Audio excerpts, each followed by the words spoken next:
We tried to describe what happened last night between the Hornets and the Timberwolves. Cat goes for 60, but the Hornets still win. It's all today. Locked on Hornets. You are Locked On Hornets, your daily Charlotte Hornets podcast. Part of the Locked On Podcast Network, your team every day. In a minute, cuz we live.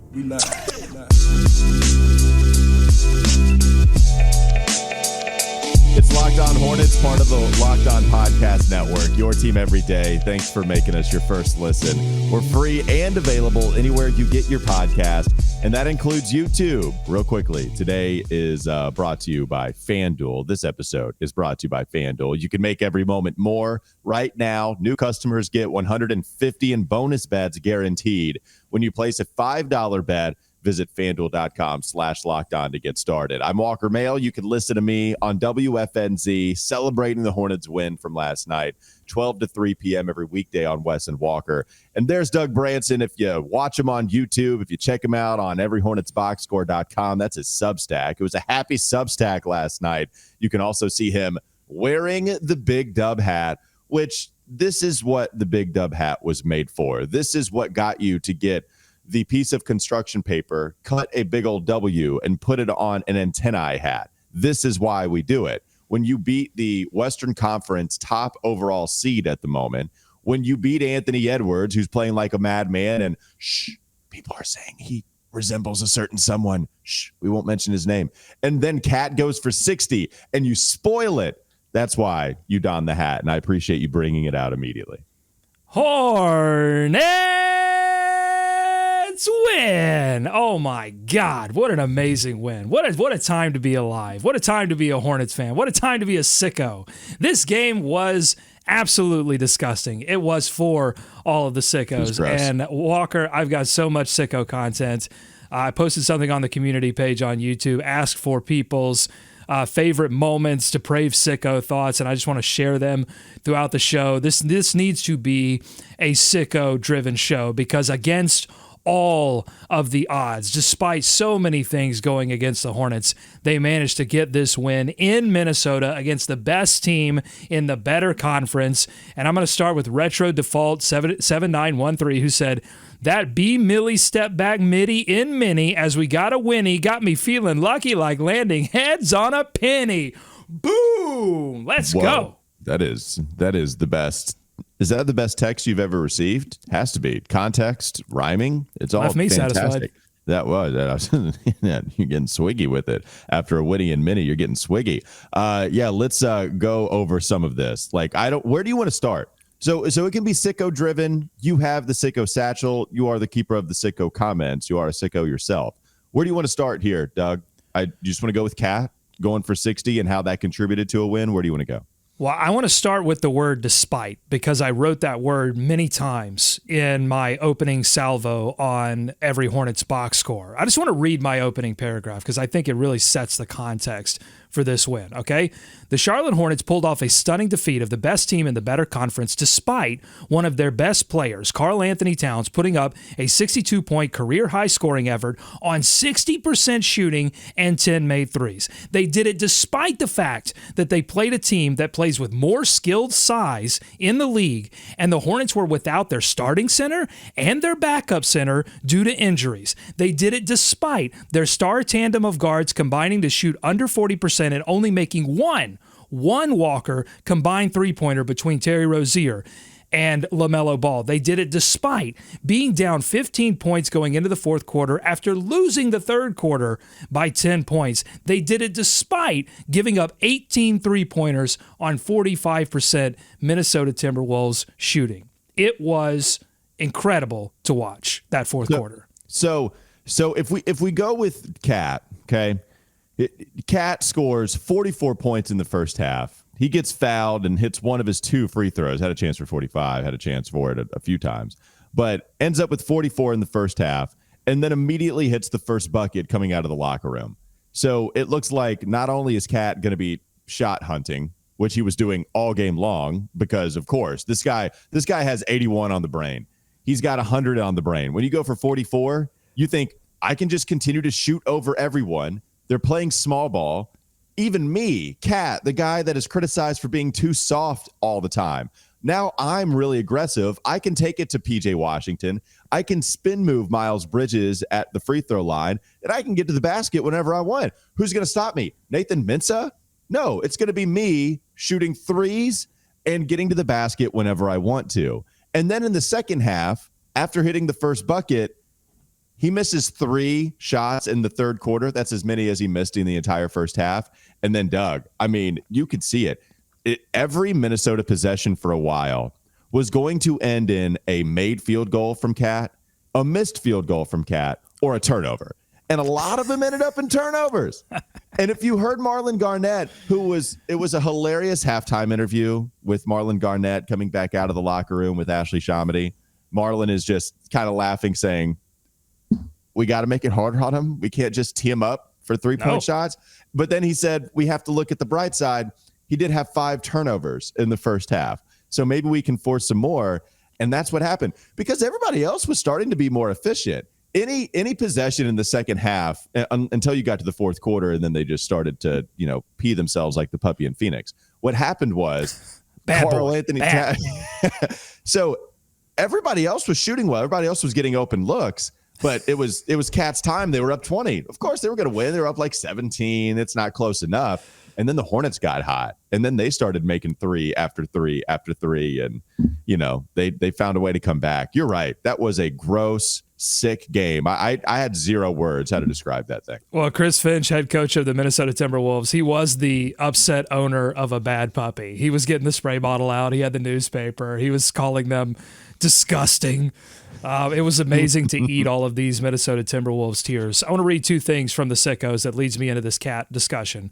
Cat scores 62. This is from J. Cub Mitchell, 8808. Cat scores 62, and the big bad Wolves house still gets blown down. Laughing, crying emoji. And this from Paz Mello, who says, hot take, we could have won this game by a lot more if we had actual centers playing tonight. Here's the thing, Paz Mello. I don't think you're correct. I think had they had legitimate centers on the floor, Cat never gets anywhere close to the 44 he scored in the first half. He doesn't have 81 on the brain on the anniversary of Kobe's 81 against the Raptors, January 22nd. He doesn't think about all of that, and it doesn't lead to what happened, which was the Wolves completely losing focus on what they needed to do to actually win the game, which in my opinion was give it to Rudy Gobert, who had PJ Washington and Nathan Mensah on him. I mean, every time he was 6 for 6. He needed to be 12 for 12. Every time he touched the ball, it was going to go in. And they just didn't do it because they were focused. Everyone was focused on getting Cat his, and the game completely fell apart on them. So I think if they actually had their centers playing, it wouldn't have turned out very well.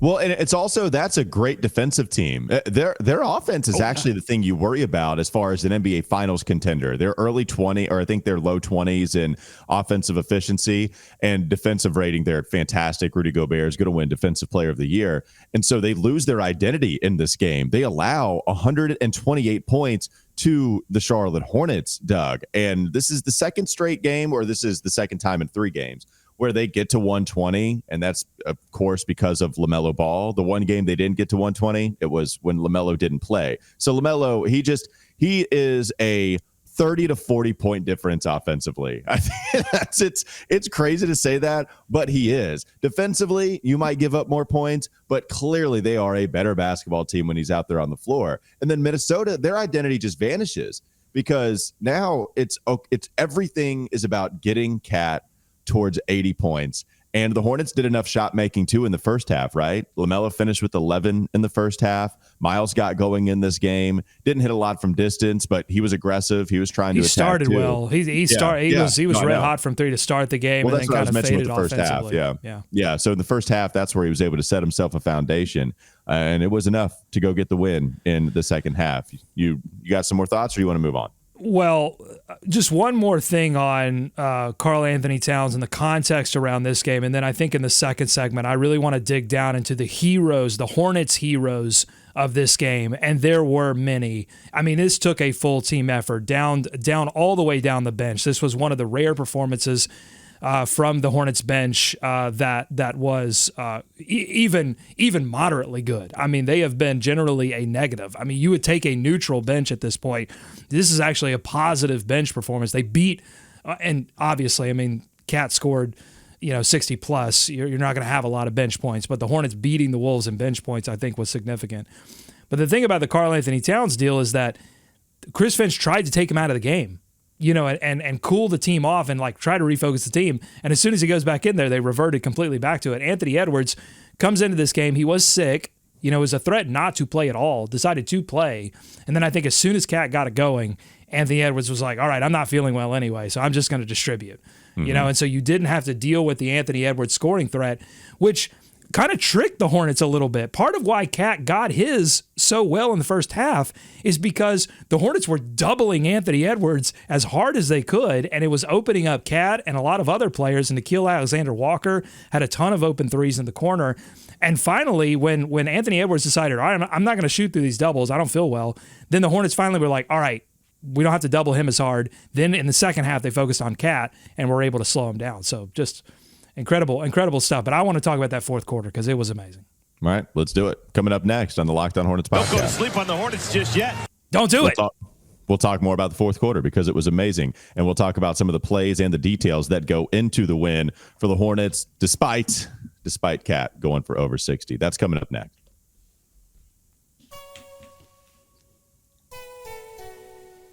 As I mentioned before, this episode is brought to you by FanDuel. The NFL regular season is done. The stage is set for conference championship weekend, and you can still get in on the action with FanDuel, America's #1 sportsbook. Right now, new customers get $150 in bonus bets guaranteed when you place a $5 bet. That's $150 in bonus bets, win or lose. And the app is easy to use, too. There are so many different ways to bet, like live same-game parlays. You can find bets in the new Explore tab. You can make a parlay in the Parlay Hub. That's the most popular way to find your parlays. And you can even do more than that. Visit FanDuel.com/lockedon. Make your first bet a layup. If you decided to get your bet in on the Charlotte Hornets last night, despite being a 14.5-point dog, I know you were sweating it in the third quarter. I know you were sweating, but then you ended up winning big time if you did put the money in on the Charlotte Hornets. I'm not saying I advise it anymore. I'm not telling you that, but I'm glad you got your money last night. FanDuel, the official partner of the NFL and the official partner of Bet the Buzz, even if they don't know it. More to come. Locked On Hornets. Doug, it's the second segment. I'll ask you this question to lead us off here. Where do you want to start in the fourth quarter? So many things to get to, and so I will allow you and the sickos to drive this segment as well. Well, you got a fourth quarter efficient, effective offensive performance from nearly everyone. They were moving the basketball, 11 assists to the Wolves 3, completely different than what you saw against Philly when the offensive execution completely fell apart in a game that they were also in. And they went 6 of 10 from 3 as well. And again, the bench performances, as I mentioned in the first, you had JT Thor in the third quarter with a Thorner 3. He began the fourth quarter with a Thorner 3. They have not had any three-point shooting from him all season. Nick Smith Jr., monster three-point shots, wide open, but he knocks them down. And that's been a struggle for the Hornets all season, is to get wide open shooters to just make the shot. And NSJ hit 2 huge ones. One of them was the bucket that gave them the lead. I mean, you could just go down the list of players and say something they did great in that fourth quarter. You're so right. Yeah. Including LaMelo, who was, I mean, it wasn't just the bench. It was the starters, too. LaMelo was dealing. Terry hit the midi. Brandon Miller, oh, my God. The mid-range shot that Brandon Miller hit over Anthony Edwards, tight defense from Anthony Edwards, and it came after 4 Hornets passed up a shot. A decent look. They were shot faking, getting a decent look, rotating the ball. It finally got to Brandon. Brandon said, I'm going to take it. He's fearless, man. He's fearless. Oh, amazing. So Brandon Miller, his scoring was divvied up pretty evenly through each quarter of this game. And in the fourth quarter, as you mentioned, he had 5 points, going 2 of 3, had the crazy mid-range jump shot, which everybody, like I was getting texts saying, oh, okay, this guy is for real, which of course we knew that, but that was the shot everybody was excited about. Also hit a big old 3-point shot, couple assists, grabbed a rebound. As you go down the list, PJ Washington, who was not involved offensively. It's not like he missed a ton of shots. He just wasn't really involved in taking many shots at all. Hits a couple of monster threes too. And that flurry of threes that they had inching closer. PJ Washington hit a couple of big buckets. And then you see Nick Smith Jr., as you mentioned, hit a couple of threes as well. And so when you look at the beginning of the fourth quarter, when Eric Collins at the end of the third gave us a tease, he said the Hornets have a shot, which of course he's going to say that, but he was right. He said they're going to have a shot. And then so that initial five that comes out, it's your starters basically plus Nick Smith Jr. and JT Thor, who are also in there.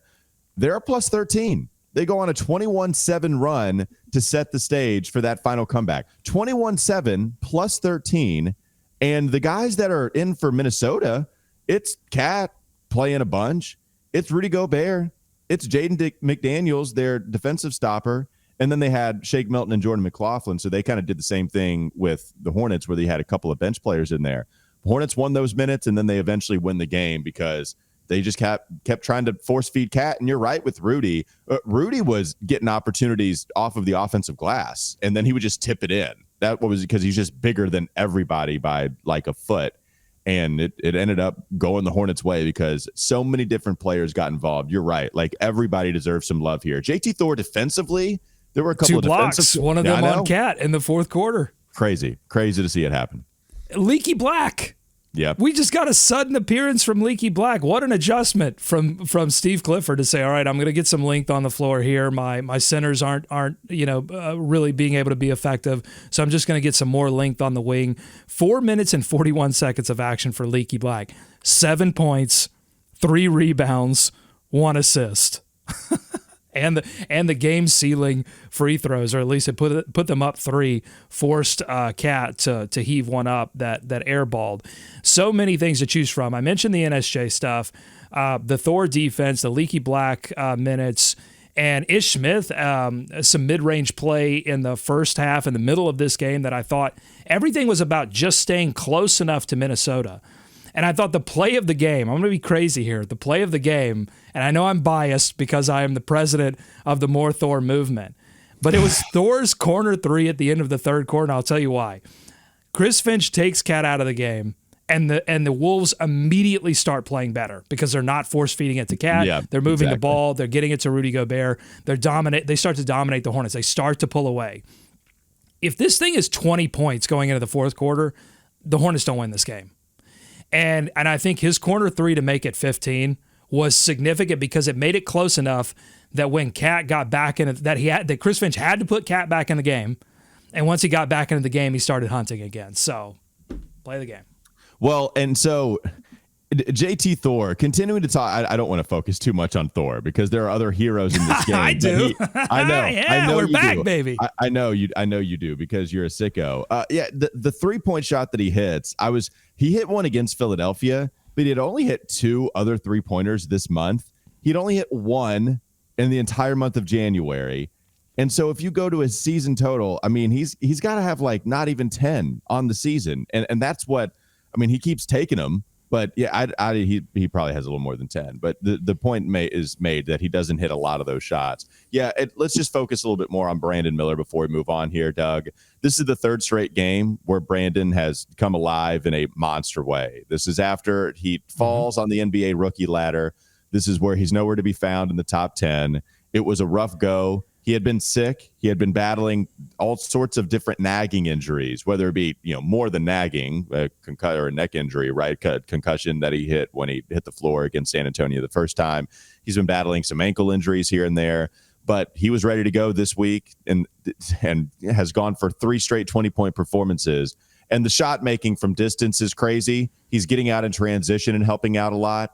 Philly, you can't say this because LaMelo didn't play, but I do think Brandon Miller not having to be primary ball handler right now, where it's LaMelo again, and then you also have Terry, that matters a ton. And the fact that you're putting Brandon in a more comfortable spot and he's delivering in a monster way, that's what allows us to have the fun shot making and even the alleyways for him to get to the rim every once in a while, especially in transition, because he's out there running and we knew that. So what more can you say? Like, Brandon, he's here for it. That's the number one quality we know is going to translate, is that he's here for every single moment. And he's been showing up since game one of his NBA season.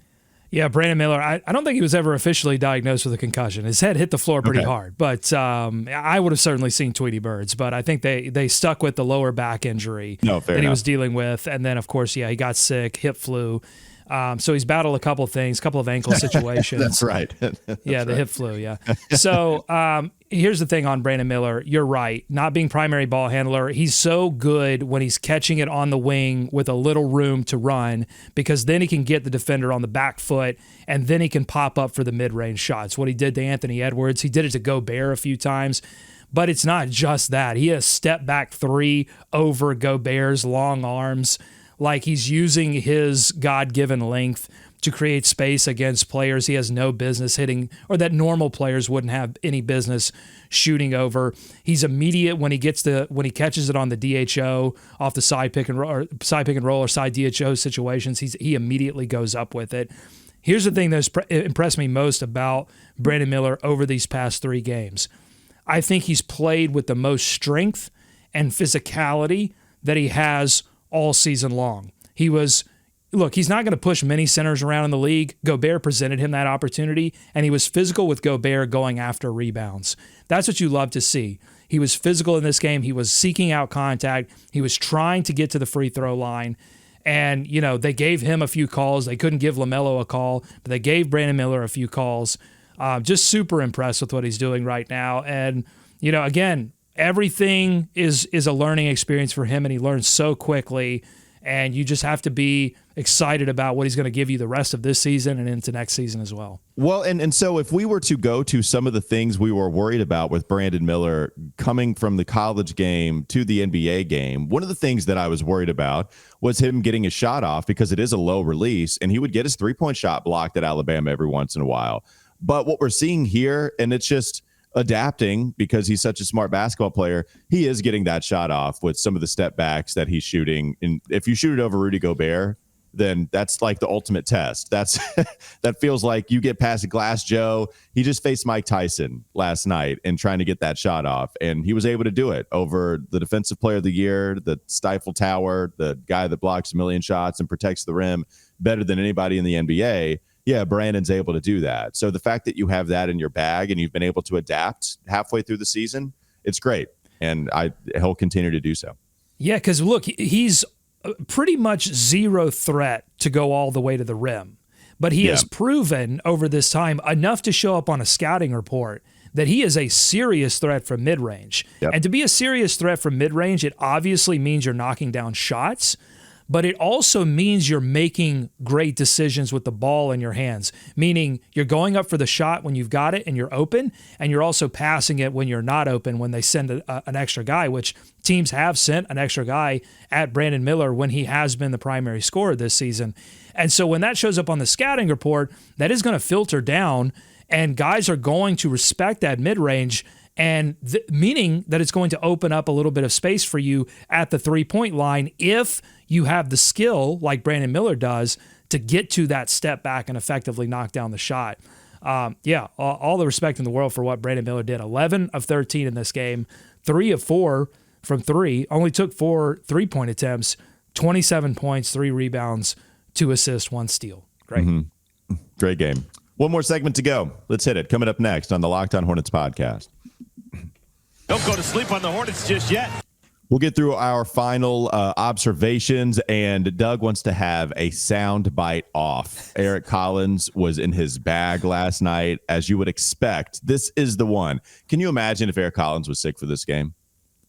Thank God. Thank God it didn't happen. I know you can. Thank God it didn't happen. He was here, and we got some incredible sound. We'll play it in the last segment.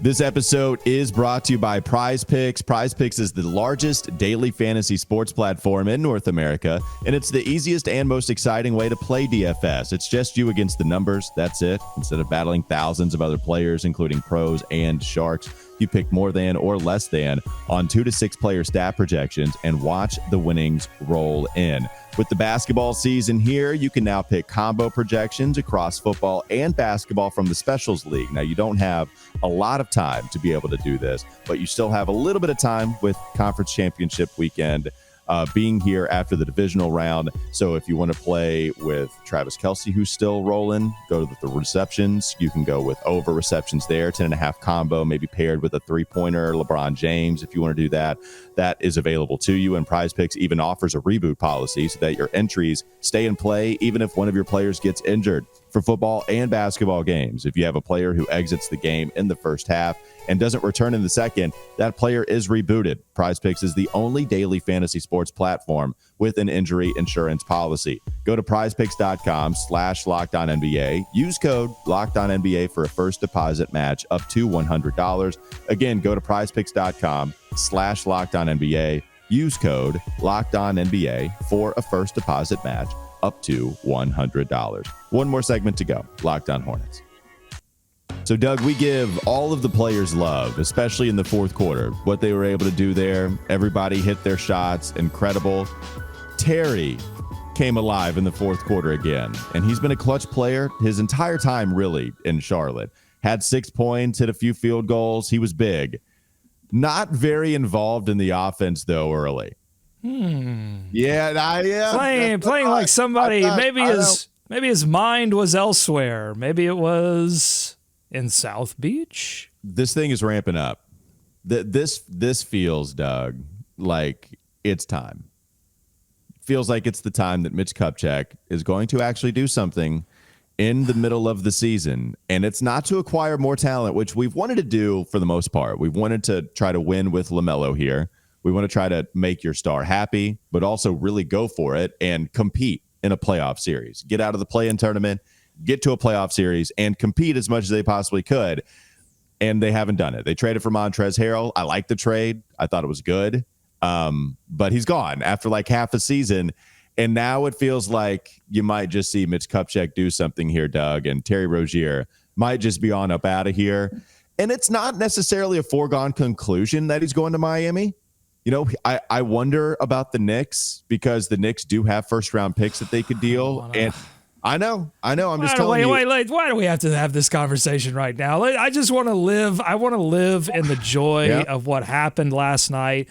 I want to live in what Terry has given this team these many years. And I just I feel like because look, I was prepared to come in and not only talk about that, but there are a lot of trade rumors floating around Miles Bridges all of a sudden. Even though there are some hurdles to making that happen, there's enough there's enough chatter around multiple teams that I think it's actually more realistic than it's ever been that Miles were to get moved. And this win would happen, by the way, right now. Like this win, which really could trick a team into thinking that they've got a shot to make a run. It certainly, for the sickest of us, it's tricking us. I mean, we've got Cole Gutch here saying, my sicko thought, now that the Hornets have won 2 out of the past 3 games, is it safe to start talking playoffs? I love it.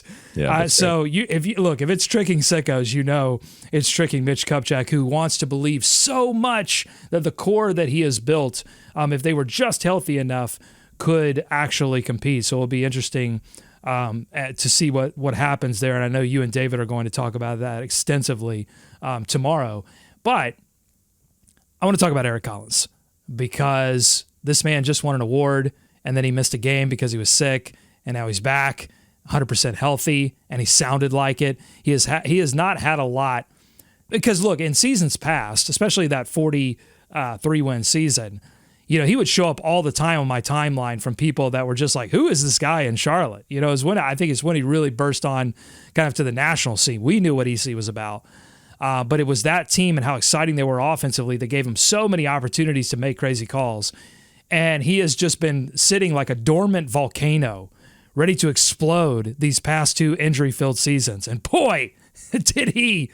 It was Mount St. Helena last night. It was crazy. And there were 2 calls in particular that I loved. And I wanted to have a little soundbite off and see what you thought about these 2 calls, which of these 2 calls you think is the best, and then maybe put a poll on YouTube. Are you ready for the first one? Yeah, just two things. One, it's funny because I'm not going to spoil it. I immediately know what sound bites you're going to go with because they were great. I do think you just combined a volcano with the capital of Montana and went Maybe. Mount St. Helena.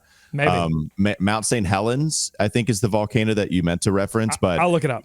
Montana St. Helens. Anyways, yep, play the sound. I'm ready for it. Oh, you're right. You're right. Anyway, here's the first sound. Eric Collins calling a 40-foot three-point shot from Karl Anthony Towns. No!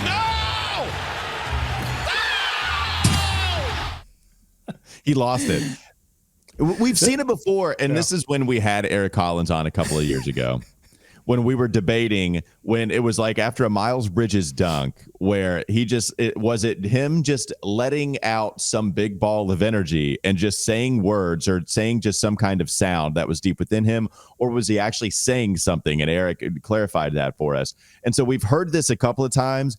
I don't know about that though. You're watching a historic first half performance. Just to let the people know, it's the most points scored in the first half since I believe the 96-97 season in the NBA. It was that long since we've seen anybody go for 44 points in the first, and this is off the heels of Joel Embiid going for 70, and everybody else tuned into the Hornets and Timberwolves game. Everybody was watching because they wanted to see Cat go for something crazy, and then they eventually lose, which was phenomenal. And Eric Collins was feeling all of it. Yeah, well, this is Eric Collins in his sickest form. This is fruit salad. This is his version of fruit salad. Yummy, yummy. No!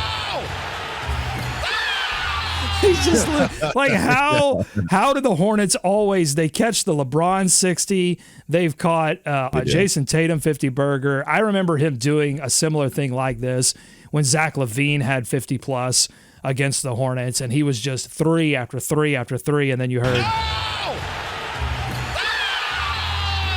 oh no, the Hornets are most susceptible to 60. We've seen Carmelo go for it. We've seen LeBron go for it. We've seen Kyrie. I think one of the most impressive offensive performances I've ever seen. I think Kyrie went for over 50 on 19 shots one time. I mean, it was something crazy. He didn't take many. And just for reference here, you see Cat score 60 on, like, what was it? Did he get 40 shots up? I think it was like 41, maybe something like that. And Kyrie went for 19 shot attempts on 50. So yes, we've seen this before, and at least do we make amends a little bit for Kemba's 60-point performance being ruined? Because Philadelphia, that's the one thing that we can't stand Jimmy Butler for. That dude is cold. We know how Jimmy Butler rides. That dude is as cold as they come. And he hit the game winner from distance, where this is like very Dwayne Wade-esque. Of course, in the clutch. Yeah. It's Jimmy Butler making the three-point shot to win the game for Philly despite Kemba going for 60. Does this make amends for that whatsoever? well, and I don't think that Kemba forced in that game. Oh, well, no, number one, didn't. the Hornets were the underdogs. Well, I mean, maybe he did, but that was okay. Like, that was the thing that kept them in the game. It wasn't like Hornets. It hurt Minnesota. Right. Well, it wasn't like he had another weapon on this team, like they had Anthony Edwards and Rudy Gobert that had matchup advantages that you just were ignoring to go after a 60-point game. Yeah, no. So there was no sin involved with Kemba Walker going for 60. That was just horrible Hornets luck that we've seen year after year. And, makes me feel like this. Actually, that's the sound I'll make if nothing happens at the trade deadline. You will hear me go like this. Okay, yeah, you keep rolling with it. The only thing, okay, so Kemba, Cat went for 35 field goal attempts. Kemba went for 34 in that game that they lost in overtime to Philadelphia. And he only hit 6 3-pointers, though. Cat hit 10, and Kemba did a lot of his work inside the arc. All right, you have another soundbite that we need to play. And then all right, so we've got the no, and here's the soundbite that I think could compete with it because it's so outrageous and absurd, and here it is. I love Leaky! That was after Leaky was able to seal the game with a couple of free throws made. Not seal it, at least just allow them to, be up 3 points at the end. This is a lot of people's favorite thing about Eric, though. It's him getting that excited over free throws. We've heard this two beauties, right? This has become Eric Collins' thing. And so instead of giving us a beauty, he said, "I love Leaky" after he hit the first. That was the first free throw he hit too. In that, it wasn't even after the second. It's just like we haven't seen Leaky Black all season. He plays 4 minutes and 41 seconds in this game, and again, 7 points in less than 5 minutes and 3 rebounds. I mean, it was an incredible bench performance from Leaky. But to get this, I love Leaky. I'll tell you one thing. I went to go get this soundbite, and I went on to X and searched "I love Leaky." Oh yeah. Do not recommend. Do not. Yeah. I mean, I know when I tell you did not do it, you're going to do it. I would just say don't do it on a work computer. Mm-hmm. I love Leaky. Just hear it. You don't got to look it up. Can I interest you, though? Here's something hilarious. We can end on this. How many points do you think Nick Batum got in that game that Kemba scored 60? Over, under 1. I'm going under. No, I think I'll say 5 to match his number. You should have stuck with the first one. He scored 0. All right, that'll do it. Sorry, Nick. You got the win. You beat us this weekend, so I had to take one more shot. Yep. They were still paying him last season. This is the first season. Yep. May I remind you, it's the first season that they've stopped paying Nick Batum. Here's my final thought on the game. Okay. This game was very exciting. This game gave us a lot of joy. And a lot of excitement, and I'm glad it happened. But I will say that the result did rob us of one conversation I was desperate to have. So desperate, in fact, that I bolded it in my Every Hornets box score to make sure we got to it, because this happened in the third quarter when they were down almost 20, and I thought, okay, game over. And this game robbed us of this conversation. Ashley Shahamady on the broadcast bringing up the fact that Anthony Edwards used to eat 3 bags of Flaming Hot Cheetos a day and cut it back to 1 entire bag of Flaming Hot Cheetos for fitness reasons. The celebrities, they are just like us. They are, yeah. It reminds me of Caron Butler's addiction to Mountain Dew, and him talking about cutting that back, it's like he was addicted to something a lot more serious than Mountain Dew. And I'm glad Anthony Edwards is able to cut out Flaming Hot Cheetos of his life. Wasn't Flaming Hot in this game. Ant-Man, more like Can't-Man. Yeah, we'll end on that dismount. That'll do it for Locked On Hornets. Thanks for making us your first listen. We're free and available anywhere you get your podcast, and that includes YouTube. There's Doug Branson wearing the big dub hat. The biggest of dub hats that you could possibly wear. Go check out his work on his substack, everyhornetsboxscore.com. And you can listen to me on WFNZ every weekday from 12 to 3 p.m. Have a great rest of your day. I will be back with you tomorrow.